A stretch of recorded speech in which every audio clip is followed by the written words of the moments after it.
السلام عليكم ورحمة الله وبركاته. تفسير درس 12. بسم الله والحمد لله والصلاة والسلام على سيدنا رسول الله وعلى آله وأصحابه أجمعين. أما بعد. اللهم علمنا ما ينفعنا وانفعنا بما علمتنا وزدنا علما نافعا. اللهم اغفر لنا ولوالدينا ولأزواجنا ولذرياتنا ولأساتذتنا ولتلاميذنا ولسائر أئمة الدين. സൂറത്തുൽ ഫലഖിന്റെ 2 സൂക്തങ്ങളാണ് നാം പിന്നിട്ടിരിക്കുന്നത്. അടുത്ത സൂക്തമായ വമിൻ ശർരി ഗാസിഖിൻ ഇദാ വഖബ് എന്നതാണ് നമുക്ക് ചർച്ച ചെയ്യാനുള്ളത്. ഖുൽ നബി അവിടുന്ന് പറയുക, അഊദു ഞാൻ അഭയം ചോദിക്കുന്നു റബ്ബിൽ ഫലഖ് പ്രഭാതത്തിൻ്റെ നാഥനോട്, മിൻ ശർരി മാ ഖലഖ് അവൻ സൃഷ്ടിച്ചിട്ടുള്ളവയുടെ നാശത്തിൽ നിന്ന്, വമിൻ ശർരി ഗാസിഖിൻ രാത്രിയുടെ നാശത്തിൽ നിന്നും, ഇദാ വഖബ ആ രാത്രി ഇരുൾ മൂടി വരുമ്പോൾ. രാത്രി എന്നത് അള്ളാഹു നമുക്ക് നൽകിയിട്ടുള്ള ഏറ്റവും പ്രധാനപ്പെട്ട ഒരു അനുഗ്രഹമാണ്. നമ്മുടെ ശരീരത്തിൻ്റെ ഉന്മേഷത്തിനു വേണ്ടിയാണ് അള്ളാഹു തആല രാത്രിയെ സൃഷ്ടിച്ചിട്ടുള്ളത്. അതുകൊണ്ട് തന്നെ മൊത്തത്തിൽ രാത്രി അത് ഒരിക്കലും നാശകാരിയല്ല. അതേസമയത്ത് ആ രാത്രിയുടെ മറവിൽ ധാരാളം നാശകാരികൾ പ്രവർത്തിക്കുന്നുണ്ട്. കള്ളന്മാർ, കൊള്ളക്കാർ, ഇഴജന്തുക്കൾ ഇവയുടെ ശല്യങ്ങൾ കൂടുതലും സംഭവിക്കുന്നത് രാത്രിയുടെ മറവിലാണ്. അതേപോലെ തന്നെ പിശാചുക്കളുടെ വിളയാട്ടവും കൂടുതൽ നടക്കുന്നത് രാത്രി ഇരുട്ടുമ്പോഴാണ്.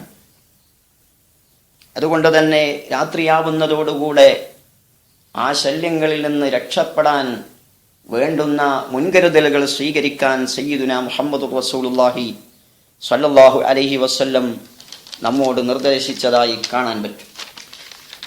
മഹാനായ ഇബ്നു ഉമർ റളിയല്ലാഹു അൻഹു ഉദ്ധരിക്കുന്നു, കാന റസൂലുള്ളാഹി സ്വല്ലല്ലാഹു അലൈഹി വസല്ലം അല്ലാഹുവിൻ്റെ റസൂലായിരുന്നു, ഇദാ സാഫറ അവിടുന്ന് യാത്ര ചെയ്യുകയാണെങ്കിൽ, വഅഖ്ബലൽ ലൈലു രാത്രി മുന്നിട്ട് വരികയും ചെയ്താൽ, ഖാല അവിടുന്ന് പറഞ്ഞിരുന്നു, യാ അർളു റബ്ബി വറബ്ബുക്കില്ലാ അഊദു ബില്ലാഹി മിൻ ശർരികി വശർരി മാ ഫീകി വശർരി മാ ഖുലിഖ ഫീകി വശർരി മാ യദിബു അലൈകി.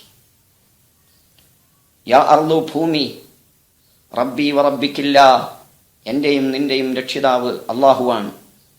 അഊദു ബില്ലാഹി ആ അള്ളാഹുവിനോട് ഞാൻ അഭയം ചോദിക്കുന്നു, മിൻ ശർരികി നിന്റെ നാശത്തിൽ നിന്ന്, വശർരി മാ ഫീകി നിന്നിലുള്ള നാശത്തിൽ നിന്നും, വശർരി മാ ഖുലിഖ ഫീകി നിന്നിൽ സൃഷ്ടിക്കപ്പെട്ടിട്ടുള്ള നാശത്തിൽ നിന്നും, വശർരി മാ യദിബു അലൈകി നിന്റെ മേലിൽ ഇഴഞ്ഞു നീങ്ങുന്ന ഇഴജന്തുക്കളുടെ നാശത്തിൽ നിന്നും അള്ളാഹുവിനോട് ഞാൻ അഭയം ചോദിക്കുന്നു എന്ന ദിക്ർ നബി സല്ലല്ലാഹു അലൈഹി വസല്ലം ചൊല്ലിയിരുന്നു.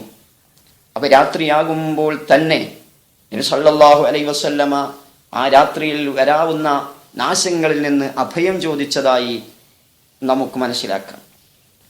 എന്ന് മാത്രമല്ല, യാത്രയിൽ മാത്രമല്ല, വീട്ടിലാകുമ്പോഴും നമ്മൾ ആ മുൻകരുതലുകൾ സ്വീകരിക്കണം എന്ന് മുഹമ്മദ് റസൂലുള്ളാഹി തങ്ങൾ നമ്മളെ ഉപദേശിച്ചുകൊണ്ട് അവിടുന്ന് പറഞ്ഞു, ഇദാ കാന ജിനഹുൽ ലൈലി രാത്രി ഇരുൾ മൂടി വരുന്ന സമയത്ത്, ഫകുഫു സിബിയാനക്കും നിങ്ങളുടെ കുട്ടികളെ നിങ്ങളുടെ വീട്ടിൽ തളച്ചിടണം, അവരെ നിങ്ങൾ പുറത്തേക്ക് ഇറക്കരുത്. ഫഇന്ന ശയാതീന കാരണം പിശാചുക്കൾ തൻതശിറു ഹീന ഇതിൻ അപ്പോഴാണ് അവരുടെ കൂടുതൽ വിളയാട്ടം നടക്കുന്നത്. അതുകൊണ്ട് കുട്ടികളെ നിങ്ങൾ പുറത്തിറക്കരുത്. വഅഗ്ലിഖുൽ അബ്വാബ് വീടിൻ്റെ ഡോറുകൾ നിങ്ങൾ ക്ലോസ് ചെയ്യണം. വദ്കുറുസ്മല്ലാഹ് അപ്പോൾ നിങ്ങൾ ബിസ്മി ചൊല്ലണം. കാരണം ഫഇന്ന ശൈത്താന കാരണം പിശാച് ലാ യഫ്തഹു ബാബൻ മുഗ്ലഖ ബിസ്മി ചൊല്ലി അടക്കപ്പെടുന്ന ഡോറ് അവന് തുറക്കാൻ കഴിയൂല. വഔഖു ഖിറബക്കും നിങ്ങളുടെ തോൽപാത്രങ്ങൾ, നിങ്ങളുടെ വെള്ളം സൂക്ഷിക്കുന്ന പാത്രങ്ങൾ നിങ്ങൾ മൂടിവെക്കണം. വദ്കുറുസ്മല്ലാഹ് അള്ളാഹുവിൻ്റെ പേര് പറഞ്ഞുകൊണ്ടായിരിക്കണം, അഥവാ ബിസ്മി ചൊല്ലിക്കൊണ്ടായിരിക്കണം നിങ്ങൾ ആ വെള്ളപ്പാത്രം മൂടിവെക്കേണ്ടത്. വഖമ്മിറു ആനിയത്തക്കും മറ്റു ഭക്ഷണത്തിൻ്റെ പാത്രങ്ങളും നിങ്ങൾ അടച്ചു വെക്കണം. വദ്കുറുസ്മല്ലാഹ് അപ്പോഴും നിങ്ങൾ ബിസ്മി ചൊല്ലിക്കൊണ്ടായിരിക്കണം അത് ചെയ്യേണ്ടത്. ഇങ്ങനെ രാത്രിയിൽ നമുക്ക് എന്തെല്ലാം നിലക്കുള്ള സുരക്ഷകൾ വേണോ ആ സുരക്ഷയ്ക്ക് വേണ്ടുന്ന എല്ലാ മുൻകരുതലുകളും നമ്മോട് സ്വീകരിക്കാൻ മുഹമ്മദ് റസൂലുള്ളാഹി തങ്ങൾ നിർദ്ദേശിക്കുകയാണ്.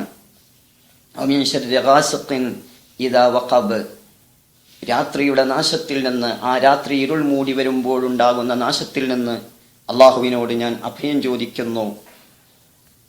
ഇതാണ് ധാരാളം ഖുർആൻ വ്യാഖ്യാതാക്കളും ഈ ആയത്തിന് പറഞ്ഞ വ്യാഖ്യാനം. എന്നാൽ ചില വ്യാഖ്യാതാക്കൾ വമിൻ ശർരി ഗാസിഖിൻ എന്ന് പറഞ്ഞാൽ ചന്ദ്രന്റെ നാശത്തിൽ നിന്നും, ഇദാ വഖബ ചന്ദ്രന് ഗ്രഹണം ബാധിക്കുമ്പോൾ, ഇദാ ദഖല ഫിൽ കുസൂഫി ചന്ദ്രന് ഗ്രഹണം ബാധിക്കുമ്പോൾ ചന്ദ്രനുണ്ടാകുന്ന നാശത്തിൽ നിന്നും എന്നും ചില വ്യാഖ്യാതാക്കൾ പറഞ്ഞിട്ടുണ്ട്. മറ്റു ചില വ്യാഖ്യാതാക്കൾ വമിൻ ശർരി ഗാസിഖിൻ സൂര്യന്റെ നാശത്തിൽ നിന്നും, ഇദാ വഖബ സൂര്യൻ അസ്തമിക്കുമ്പോൾ. ഈ പറഞ്ഞ വ്യാഖ്യാനം അത് ആദ്യം പറഞ്ഞ വ്യാഖ്യാനത്തോട് ആശയത്തിൽ യോജിക്കുന്നതാണ്. വാചകങ്ങളുടെ അർത്ഥത്തിൽ മാത്രമേ വ്യത്യാസമുള്ളൂ. കാരണം സൂര്യൻ അസ്തമിക്കുന്ന സമയത്ത് രാത്രിയായി, അപ്പൊ രാത്രിയുടെ നാശത്തിൽ നിന്ന് തന്നെയാണ് ഈ അർത്ഥപ്രകാരവും അഭയം ചോദിക്കുന്നത്. ചുരുക്കത്തിൽ രാത്രിയുടെ നാശത്തിൽ നിന്നുള്ള അഭയതേട്ടമാണ് ഈ സുക്തത്തിൽ അടങ്ങിയിരിക്കുന്നത്. വമിൻ ശർരിൻ നഫ്ഫാസാതി ഫിൽ ഉഖദ്, വമിൻ ശർരിൻ നഫ്ഫാസാതി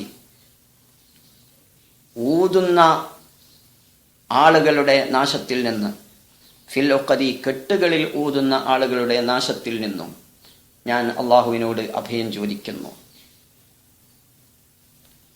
കെട്ടുകൾ ഊതുന്നവർ എന്ന് പറഞ്ഞതിന് ഇവിടെ പ്രയോഗിച്ചിരിക്കുന്നത് നഫ്ഫാസാത്ത് എന്നുള്ള സ്ത്രീലിംഗ പ്രയോഗമാണ്. എന്തുകൊണ്ടാണ് അങ്ങനെ പ്രയോഗിച്ചത്? ഖുർആൻ വ്യാഖ്യാതാക്കളിൽ ധാരാളം ആളുകളും പറഞ്ഞു, അവിടെ ലബീദുബിന് ആസം എന്ന് പറയുന്ന യഹൂദിയായ മനുഷ്യനാണല്ലോ തിരുനബി സല്ലല്ലാഹു അലൈഹി വസല്ലം തങ്ങൾക്ക് സിഹർ ചെയ്തത്. അദ്ദേഹം സിഹർ ചെയ്യുന്ന സമയത്ത് അദ്ദേഹത്തെ സഹായിക്കാനായി അദ്ദേഹത്തിൻ്റെ പെൺമക്കളും ഉണ്ടായിരുന്നു.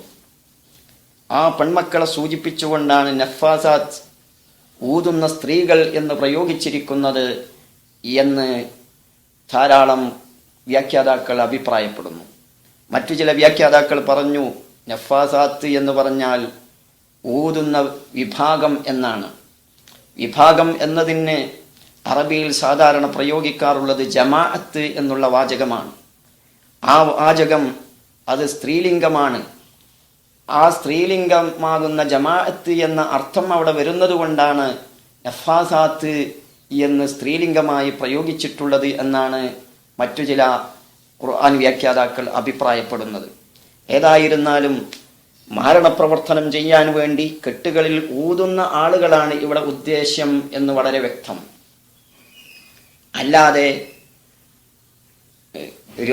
രോഗശിഫാക്ക് വേണ്ടിയോ അല്ലെങ്കിൽ മറ്റു ആവശ്യങ്ങൾക്ക് വേണ്ടിയോ ഖുർആനോ ദിക്റോ മന്ത്രിച്ചൂതുന്നതല്ല ഇവിടത്തെ ഉദ്ദേശ്യം എന്ന് വളരെ വ്യക്തമായി നമ്മൾ മനസ്സിലാക്കണം.